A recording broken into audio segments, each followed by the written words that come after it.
cụ xã còn nấy cho bữa nè lòng khó no cho bây giờ xin năng theo còn nấy phải cha cũng muốn họ lưỡi theo mà không có nữa nè sẽ là tụi nên thói tôi xin năng là cho nên thói tụi nó thả nấy không thả đi nó nè giờ thì nên chỉ xả thả cho nên theo cái rong giờ thì nên chỉ lúa chỉ nhiệt năng lại thì nên như cái nhân gia thì cũng chỉ lúa chỉ nhiệt có là tôi sẽซื้อchim bò lại món xé nè thì béo nên nhó nó sao kiểu món chắp là như món xé nè thì chỉ tôi bây giờ tôi chỉ món xé này món để hàng này nè cái thì chỉ lúa chỉ nhiệt chỉ xóa giờ ướp lên mà không có thì tôi nên lại to có nè để to mò thô nún thò thịt nè chỉ bỏ có khu con nữa nè giờ thì có chỉ lúa chỉ nhiệt thì chỉ xóa hai là đó này thế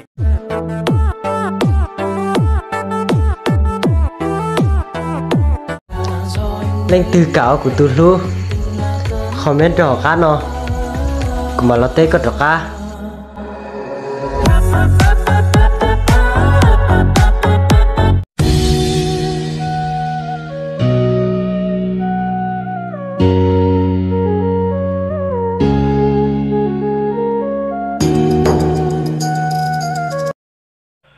thầu tao ư chỉ mua tụt luôn đó lùa là ư đã tuột thầu nè lên từ nè sao đã tuột na ê chào nó yêu lâu anhยังใสอยู่รอชีตา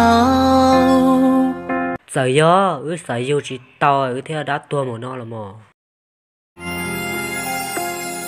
Ngày hôm nay cô đơn anh lại nhớ đến em vô cùng.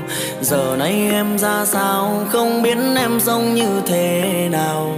Từ khi ta chia tay em theo người về nơi phương ấy. Có khi nào em nhớ anh ở đây.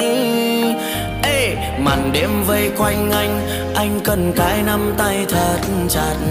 Cần em sau lưng anh ôm lấy anh không như lúc đầu.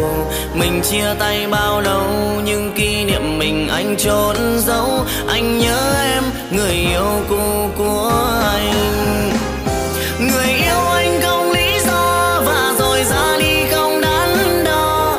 Dẫu anh đã cố gắng mang cho em bao niềm vui. Tưởng tình yêu đậm sâu nào ngờ đâu. Xấu hay đẹp thì cũng là người yêu tao.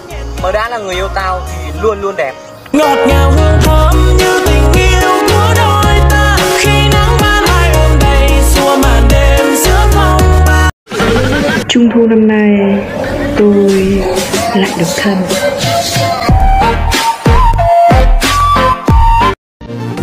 Đó của tôi đã chi tứ tàng khi đâu có lời xa. Kỳ qua gió đâu có giá ta. Để thiên cha thiên chỉ chú. Từ mọc sau lời